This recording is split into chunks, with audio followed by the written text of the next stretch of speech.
Steve here.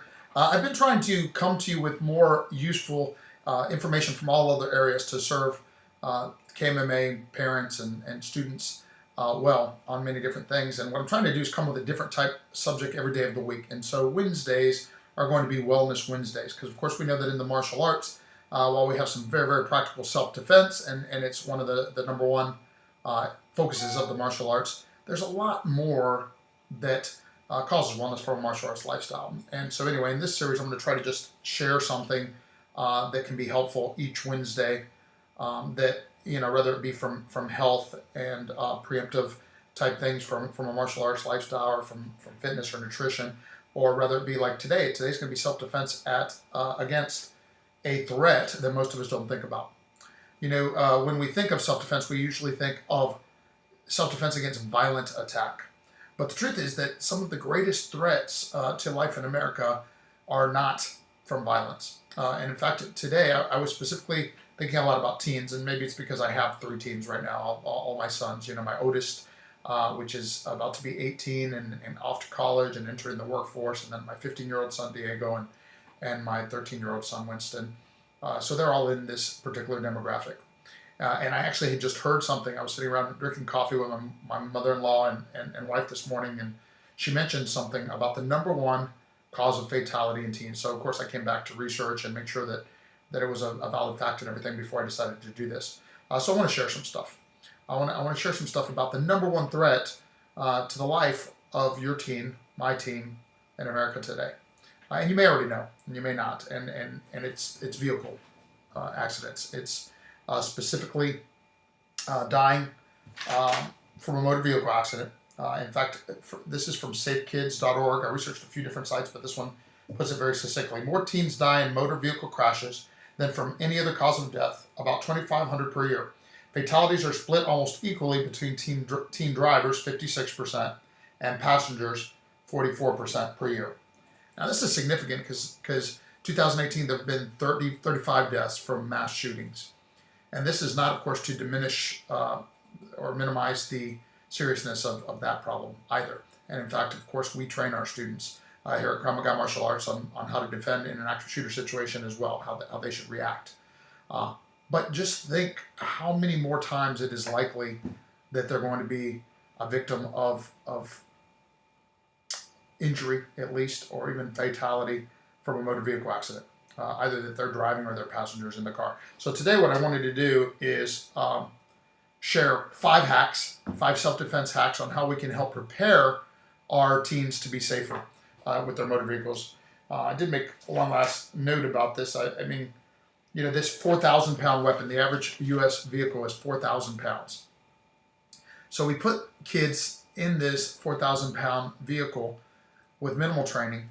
And I think one of the things that makes it even more dangerous is the misunderstanding the comfort that it is not. Like we don't think about it that way normally. Okay, we've just put a 4,000-pound weapon in the hands of a 16-year-old kid.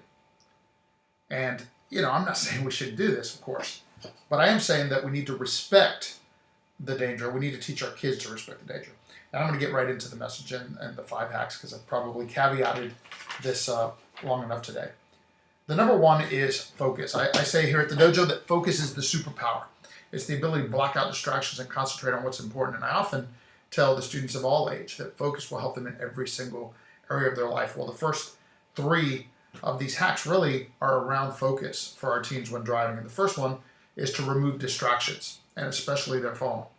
I know my teens hate it when I come out against their phone, when I talk about the fact that they're on it too much. I'm sure that you have the same type of things with your teens, but they should absolutely, positively not be looking at their phone for any given reason when driving. I use a feature where I was able to go in through my provider and actually do where there's a text message. If somebody tries to call me or text me while I'm driving, the vehicle's in motion, it automatically sends back a message that says, I'm driving right now and I cannot return this. I suggest that you look for at least that feature and make sure that your teens have it installed. But most importantly, just make them understand the seriousness and the importance and how much more of a chance they have of not being able to survive or to avoid a motor vehicle collision if they're being distracted by their phone. The second focus is with friends. We know that, we remember in our teen years having a lot of friends in the car with us and how much fun we can be having and whooping it up and know what that can cause, right? So I think it's important that we make them understand that one, that there's a limited number of friends in the car, and two, that that there's rules for their friends in the car too, so that they're not distracting them while they're driving. That ties closely to the third, which is the awareness, the type of focus that we're talking about, awareness. Again, like a self-defense situation, if we give a woman a self-defense seminar, we're teaching a woman that the first step of self-defense is awareness of what's going on in the environment around her. Well, of course, you and I know that when we're driving this 4,000-pound weapon around, awareness is still the number one, because we cannot, of course, assume that everybody else driving is driving defensively.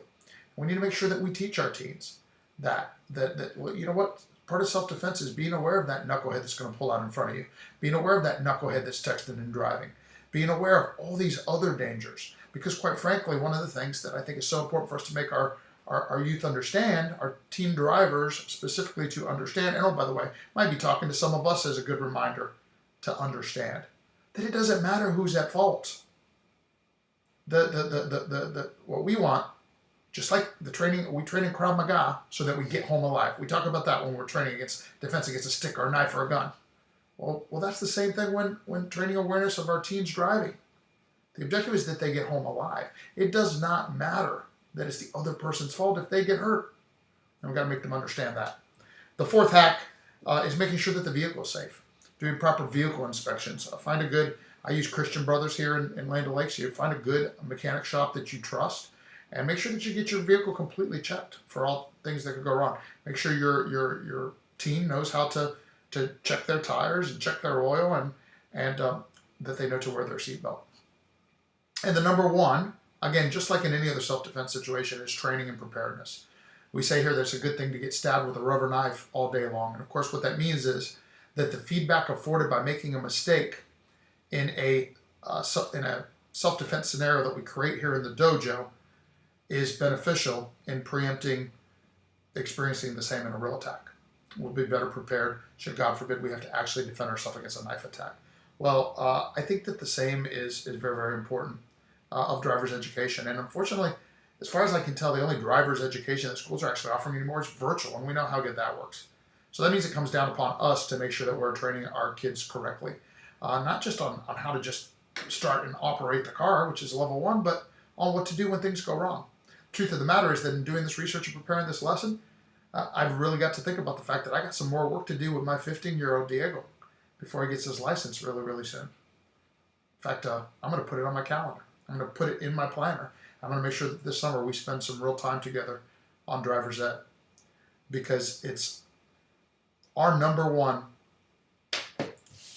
priority as parents is raising up our children in the way they should go and making sure that they can go safely into the world to make the contribution that they're meant to make to our world. And part of what we got to do is keep them safe, and not keep them safe by overprotecting them, but keep them safe by preparing and training them for the life ahead. And as pertains to today's lesson, that has to do with making sure that they're safe drivers for themselves and for everyone around them. So I'm going to be taking Diego out for driver's ed this summer. Diego, I hope you're watching this, and I hope that this has been useful to all the rest of you too, and I'll see you back soon.